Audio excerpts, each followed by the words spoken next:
Hi hello namaste good morning welcome to our YouTube channel నేను మీ ఎలం సాయి కృష్ణ। ఈ వీడియోలో ఫారెస్ట్ డిపార్ట్మెంట్లో చాలా వరకు వేకెన్సీస్ ఉన్నాయి। దానికి సంబంధించిన ఒక గ్రౌండ్ రిపోర్ట్ని నిన్నటి ఈనాడు దినపత్రికలో రాయడం జరిగింది। దానికి సంబంధించిన క్లియర్ ఇన్ఫర్మేషన్ గురించి ఇక్కడ డిస్కస్ చేద్దాం। వీడియోలోకి వెళ్ళే కంటే ముందు మొదటిసారిగా మన ఛానల్ని చూస్తున్న వాళ్ళు లేదా మన ఛానల్ ఇప్పటివరకు సబ్స్క్రైబ్ చేయని వాళ్ళు ఉంటే సబ్స్క్రైబ్ చేయండి।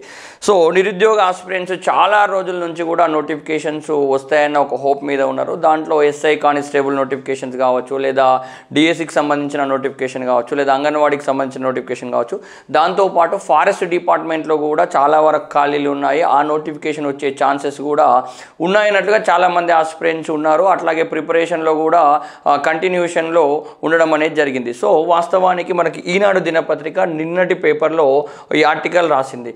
అంటే దాంట్లో ఏ డిపార్ట్మెంట్లో ఎన్ని పోస్టులు ఉండాలి, మరి ఎంతవరకు ఫిల్ అయినాయి, ఎంతవరకు ఖాళీలు ఉన్నాయనే దాని గురించి రాయడం జరిగింది। ఒకసారి దాన్ని గమనిస్తే ఉద్యోగుల ఖాళీలతో అరణ్య రోదన అనే ఒక ఆర్టికల్ ఇచ్చింది। కీలకమైన బీట్ ఆఫీసర్ పోస్టులో దాదాపు సగం ఖాళీలు, పెరుగుతున్న అటవీ ఆక్రమణలు, వన్యప్రాణులపై దాడులు। అంటే ఈ మధ్య కాలంలో మనకు జన్నారం సైడ్ కానీ, కాగజ్నగర్ కానీ, మిగిలిన అటవీ డివిజన్లలో జరుగుతున్న అక్రమాలు అట్లాగే వన్యప్రాణుల దాడులను దృష్టిలో పెట్టుకొని ఇక్కడ ఈ ఆర్టికల్ రాసింది। సో అదంతా పక్కకి ఇష్యూను పెట్టేసేస్తే మనకు కావాల్సింది నోటిఫికేషన్। ఆ నోటిఫికేషన్లో ఎన్ని పోస్టులు ఉండడానికి ఛాన్స్ ఉంది, మరి ఆ నోటిఫికేషన్ రావడానికి ఎంతవరకు అవకాశం ఉందని గమనిద్దాం। సో ఓవరాల్గా ఇక్కడ అటవీ శాఖలో 16 డిపార్ట్మెంట్లలో 16 విభాగాలలో ఎక్కువ ఖాళీలు అనేవి ఉన్నాయండి। ఎస్ కేటగిరీ ప్రకారం గమనిస్తే ఐఎఫ్ఎస్లు దాదాపు ఉండాల్సిన పోస్టులు 51, కానీ ఉన్నవాళ్ళు 53 అండి।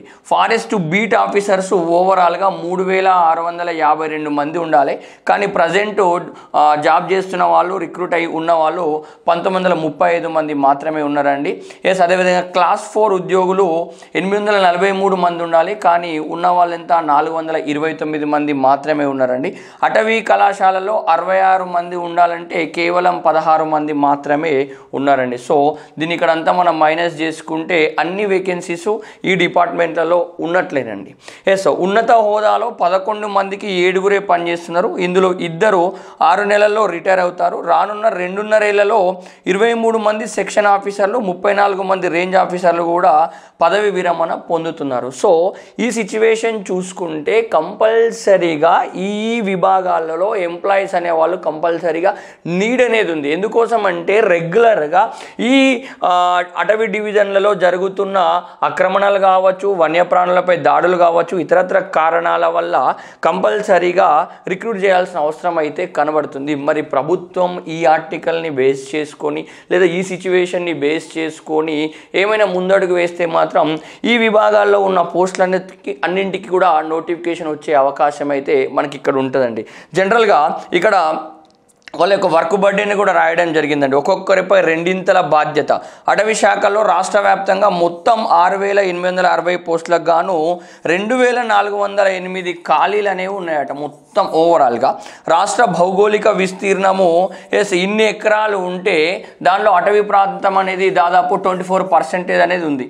సాధారణంగా 3 నుంచి 4 ఎకరాల అటవీ భూమికి ఒక బీట్ ఆఫీసర్ ఉండాలి, కానీ రాష్ట్రంలో ఒక్కొక్కరిపై దాదాపు 7 నుంచి 10,000 ఎకరాల సంరక్షణ అనేది బాధ్యత అనేది బీట్ ఆఫీసర్ల మీద ఉంది। సో వర్క్ లోడ్ అనేది కూడా ఇప్పుడు ఉన్న వాళ్ళ మీద చాలా ఎక్కువగా ఉంది।